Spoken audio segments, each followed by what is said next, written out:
Welcome to Motivation. I'm Ron Henderson, aka the Fitness King. I'm excited to get back to shooting new shows on motivation, and I'm proud to say that my first guest is actually a personal friend of mine. His name is Thomas Malone. He's an 8th degree black belt in Taekwondo. He's a 7th degree black belt in Hapkido, and he's a black belt in Jiu-Jitsu. Correct. Thomas, welcome to Motivation. How are you? Thank you very much, Ron. Good. I'm great. Thank you. I appreciate your time. So I do a segment called Up Close and Personal. Okay. And I was fascinated. First of all, like I said, I consider you a friend, and I was fascinated about what you do. And then I was wondering, as a person who's also a minister, I was wondering, how do you mix those kind of things with your faith as a Christian? So I want to really get up close and personal with you today and just really talk about all that. Let's start first with your journey. What inspired you to actually start the Ultimate Martial Arts? Well, when I was younger, taking classes through my Grand Master, he had taken a little break, and I was already a teacher under him, teaching his students, and I had taught his students while I was in college, and he took a little break from the martial arts, and then I kept teaching, and people started coming to me, and then I realized it could be a business after that. There you go. So, do you mind if I ask you your age? Because you look too young to have all those degrees. Yeah. You look like you're 48. How old are you? I'm almost 51. Okay. Okay. Well, you're a young man. You're a young man. Yeah. So that says a lot right there. So, okay. So how long have you had your school? I've had my school for almost 30 years. Okay. Since the mid-90s. Okay. Yeah. All right. So how do you integrate? With that said, I was talking earlier about as a person of faith. How do you personally integrate your faith with the arts? Well, kind of like the rest of my life. The idea of martial arts is mind, body, and spirit. And some people think that's a Buddhist thing, but it can also be a Christian thing. I don't really separate myself from my beliefs in my Savior, Jesus Christ, as a Christian, and my walk with God. It's all part of one thing. With our school, I always tell people, even if I have students that are Buddhist or Muslim, do unto others as you'd have done unto yourself. And that's the golden rule. And they, even though they don't share the same beliefs I do, they like that statement. They like the golden rule from Jesus. Right. Okay. So you openly share who you are as a Christian with your students too? I do, passively. Okay. If they want more details, I explain that to them and where I'm coming from.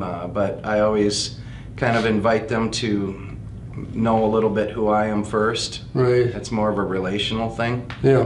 What would you say would be your average age of your students? I'm sure it's all over the board for you. If I were to take an average age, probably between my oldest ever being 85. Wow. And my current oldest is 73. You hear that, folks? No excuse. Come on now. You're right. No excuse.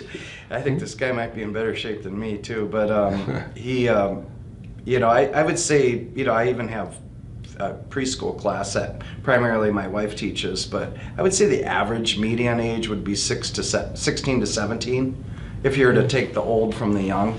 Right. But the primary group I have are school-age kids. Okay. And I've met some of your older students, but I got to ask you this question. You have a lot of young people that actually go, which says a lot about what you do. What do you think draws the adults to bring their kids to you? Because you have a lot of people that see you. Yeah. So you got to be doing something right. I mean, I teach about 300 people a month regularly on an ongoing basis, and I would say there's this youthful side to me. Like maybe I act young or immature or whatever. I don't know. I like acting like a kid. I just see myself as an older version of a kid. Right. I don't see myself I know I'm an adult, but I just see kids as young people.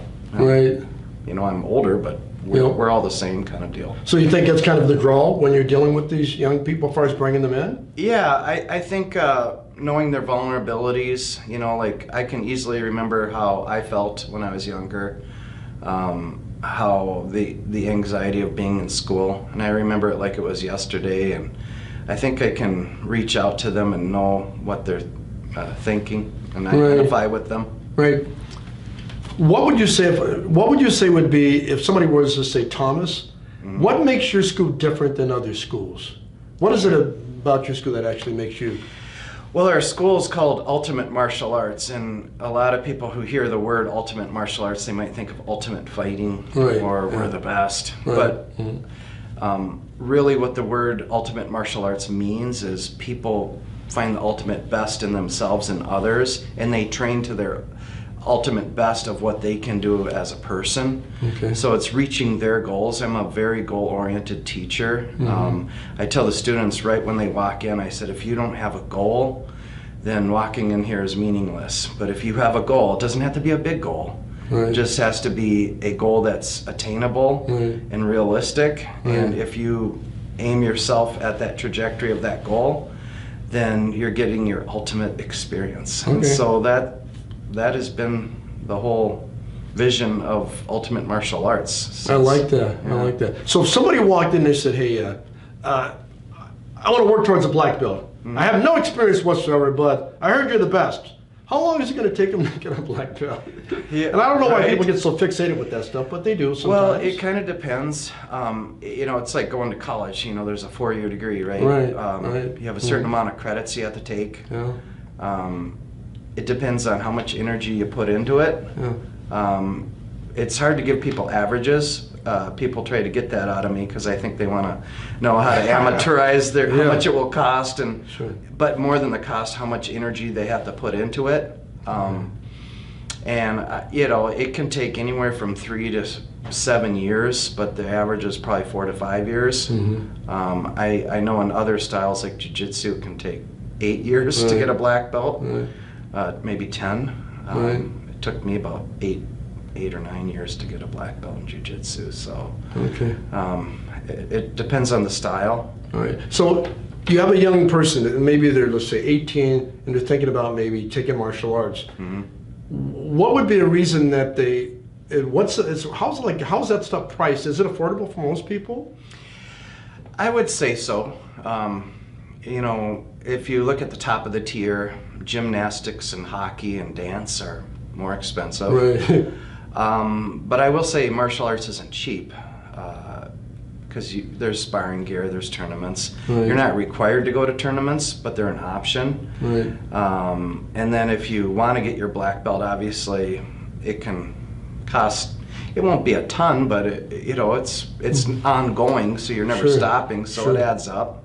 I would say it's kind of middle of the road in pricing. Okay. It's not cheap and it's not ultra expensive, but it's just kind of right in the middle. See, I asked that because there's so many students that they either go out for football or they go hockey, and there's all these sports that cost a lot of money. Yes. And if you look at what you can actually obtain, and I've had some other instructors that I've known over the years, and looking at what you can obtain as a person from martial arts, I say it's huge. I say if you have kids, call you. Yeah. If you're looking for a good school to go, call him. I'm giving him my recommendation, and you know me. I don't give out recommendations very often at all, but I know that you have a good heart. And it's when you're talking about instructors, I got to tell you, folks at home, listen to me when I say this. You want to hook up with somebody that actually cares about you and cares about your kids and wants them to actually do well. And so that's why, if I had kids that were young, I'd be sending them to you. Thank you. Because I know that you care about people. I do, yeah. Growing up young, I was in football, I was in baseball, I was in tennis, and I remember the challenges of making the team, especially in high school. It was really difficult to make a team in Osseo Senior High back then. And I know some of the kids that don't want to play on a team sport, maybe they want to do something a little more individual. Right. And martial arts is a good thing to be in if you kind of like an individual sport. Right. Do you teach too the attitude stuff with it, as far as the discipline of walking away from stuff? I do. Yeah. That's I always tell the kids when they're being attacked, especially like a stranger or even somebody they know, like a playground bully. The best thing to do is to run away and not even to do a counter move. Right. I teach counter moves to the more experienced people, but to the unexperienced, I have a special class for that called Kids Smart. And that particular class with beginners, I'm just teaching people to get away. Right. And What's it called again? It's called Kids Smart. Okay. And it's taught throughout various communities throughout the metro area. Been doing that for about 30 years. Wow. Yeah. No, I like that. And I'm teaching them to get away because, you know, even if the child knows the proper way of getting away, obviously if the person grabbing them or putting them in a hold is a lot bigger, it's easier said than done, but doing a counter move on someone that's like 3 times bigger than you just doesn't work always. Right, yeah. You know, even if the person has good technique. You know, I like your honesty.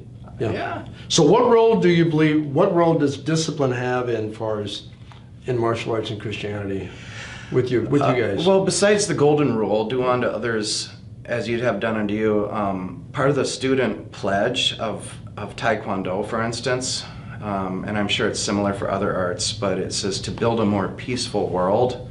And peace through strength, the word Pyonghwa means peace through strength. Mm-hmm. And there's actually a form, it was actually made by a Korean, while in the United States, the father of Taekwondo, Jun Ri. He's the first person to kind of bring along sparring gear. Yep. But Pyonghwa is peace through strength, and that's just pure and simple. You learn martial arts to be strong and to protect yourself and others, but you only do it for that reason, and you walk away from all fights, all trouble. In fact, a person shouldn't insert themselves into trouble. And also that goes along with if a person is upset or frustrated, they should, you know, know when to give themselves a timeout. I don't think anyone is different than others. We all have anger, we all have frustration, we all can even have rage. Right. Yep. Learning how to contain it and aim it at something, that's taken me years to work at, and it's taken other students years, but that's just something we have to work at. Right. Can you tell me a time when, let's say, where your faith helped you with what you're doing? Yeah, you know, when I was, you know, there was obviously 4 different periods in running a business, and where, you know, there was the 9/11 thing, there was the Great Recession. Well, first there was a tech bubble. Right. There was all these, and then there was the great pandemic we just had. Right. And, you know, there was times when I wanted to give up, but, you know, I embraced Psalm 121, and it says, "Where does my help come from? My help comes from the Lord, maker of heaven and earth." And that, just playing that through my mind and letting it sink deep into my heart has helped me not want to quit. And in martial arts, we have something called indomitable spirit, and it means never give up, never give in. It's never surrender, basically. Never surrender your faith, never surrender your motivation to keep moving forward, even when everything's against you and even when it seems like you should quit. I remember I failed my test twice for my high-level Dan, for my Korean certification, and I finally passed. And the Korean instructor who examines me from the Kukiwon in Korea, he's like, "Well, why do you want to keep going? I can give you your money back." And I said, "No, I have to keep going because I tell my students to have indomitable spirit. And if I don't do this, then they won't believe me." Because, you know, and so I had to, you know, make it work. You know? Yeah, I like that. I also know you have your wife and your son teach at your school too, right? That is correct. So how does that work out? Well, my son, he's turned out to be a great jumper. He can do these awesome jump and trick kicks. I have some other students that are really good at that too. And as I've gotten older, I've lost some of that ability, but it's nice to see him achieve these kicks that, you know, look like what the Olympians do.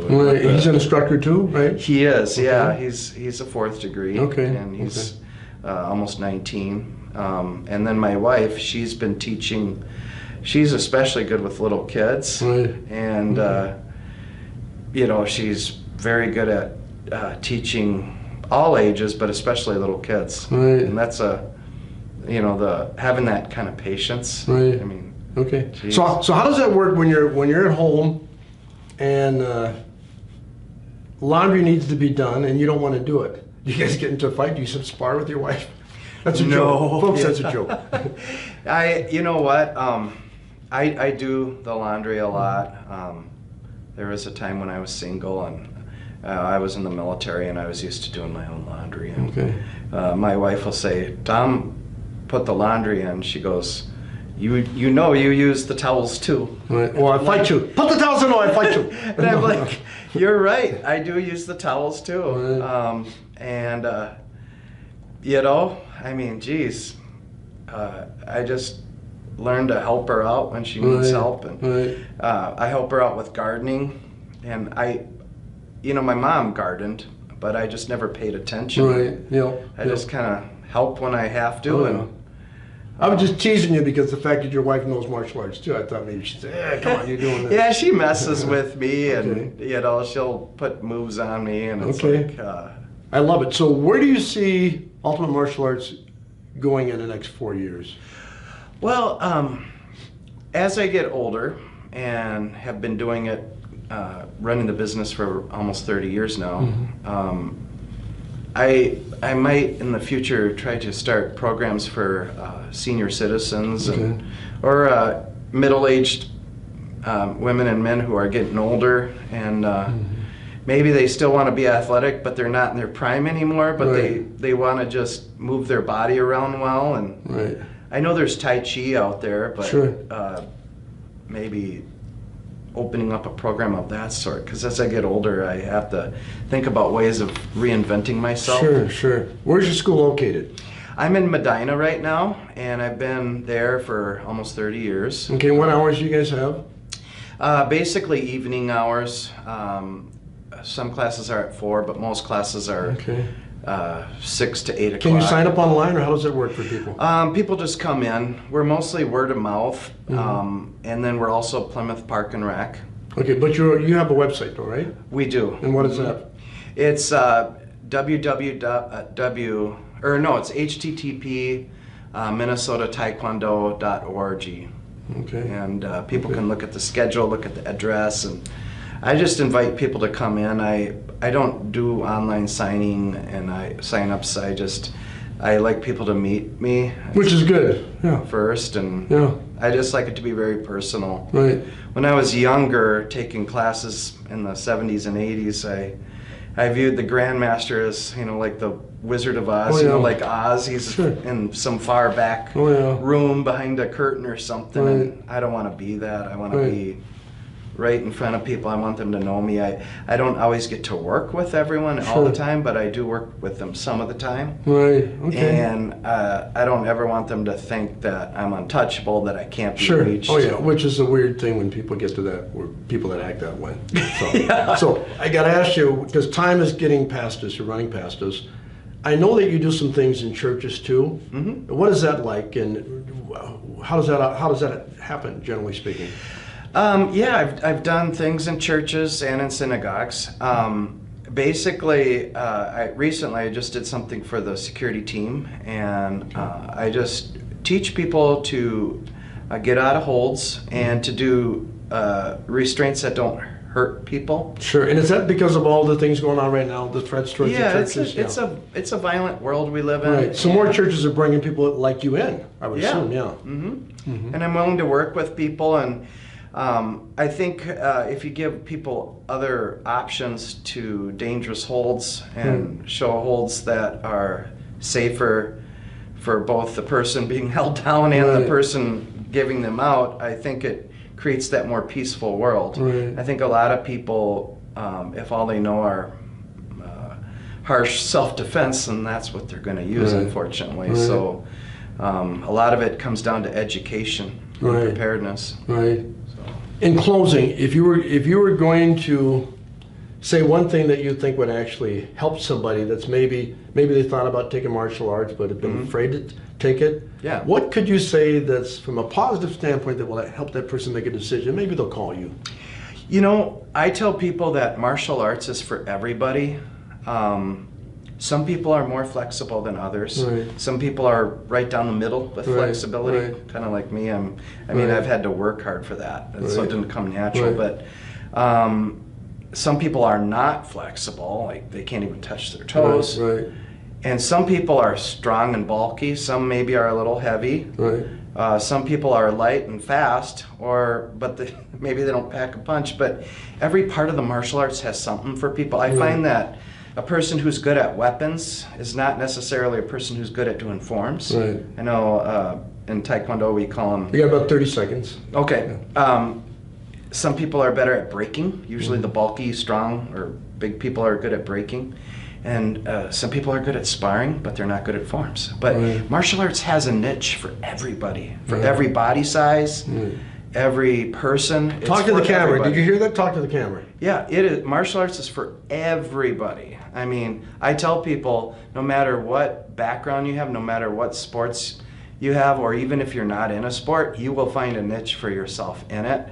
And you'll at least become good at everything, and you might find that you'll be awesome at something. Right. And you know what? If you're not good at what you want to be good at, make a fist right now.